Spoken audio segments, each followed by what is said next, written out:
Now, for more on how the wildfires are impacting California's wine industry, I'm joined by John Aguirre. He's the president of the California Association of Winegrape Growers. Thank you for joining us. Hello, Rachelle. Now, John, give us some context. Just how much does California's wine industry contribute to the state's economy? Quite a bit. California alone would represent the fourth largest country in the world in terms of wine production. So within the state of California, the industry in total employs 325,000 people. That's the industry directly, as well as tourism and suppliers and sellers associated with wine. Now, at this point, has anyone been able to offer the initial estimate of what some of these economic losses might be? Not yet. It's too soon. The disruption to the wine economy is significant. Vineyards that are damaged, wineries are damaged, may only be a small portion of the total economic disruption because right now people can't get to their vineyards to harvest the remaining crop. People can't get to the wineries. Power's been disrupted in certain cases. So it's just too early to tell exactly what this disruption is going to mean. And for people who aren't familiar with just how much time and expense goes into the winemaking process, what sort of rebuilding efforts would be involved? Well, it's an extraordinarily expensive proposition. You know, Napa County farmland, for example, is the most expensive farmland in the country, and an acre of prime Napa Valley vineyard land can be $450,000 per acre. So it's extraordinarily sad to see these incredibly valuable assets injured. But fortunately, you know, this is a very resilient community. So I think with proper working capital, with insurance, we're going to find people are going to recover quickly, we hope, much more quickly than the human tragedy that we have to deal with. And what do you think would really help boost the recovery process?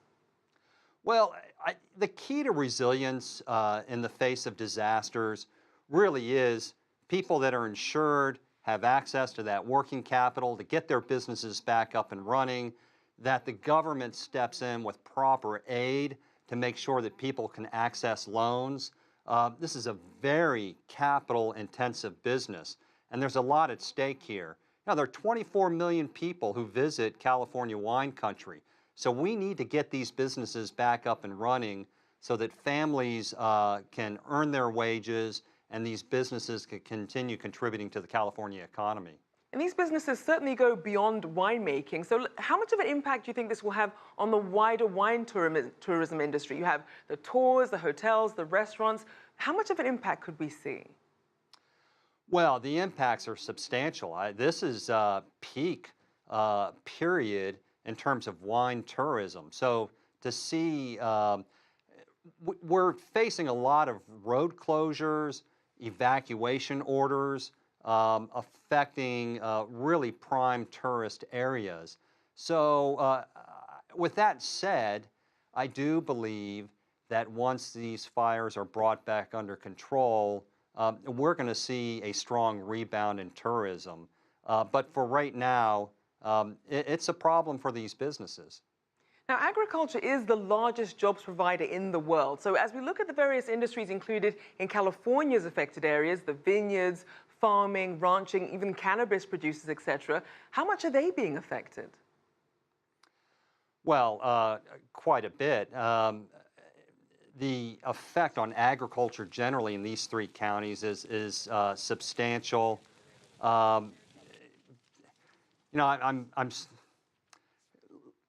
wine grapes and wine would be the greatest value add there is. So we have $2.7 billion worth of wine grapes coming out of California. That ends up having a retail value nationwide of $32 billion. So it's a substantial contribution to the economy, but it really is unclear what kind of disruption this is going to be. It's really chaotic on the ground in terms of who's affected, what wineries have suffered damage, and what these power losses mean and what the inability of workers to get to work, what all of that means. So we're not going to have a clearer picture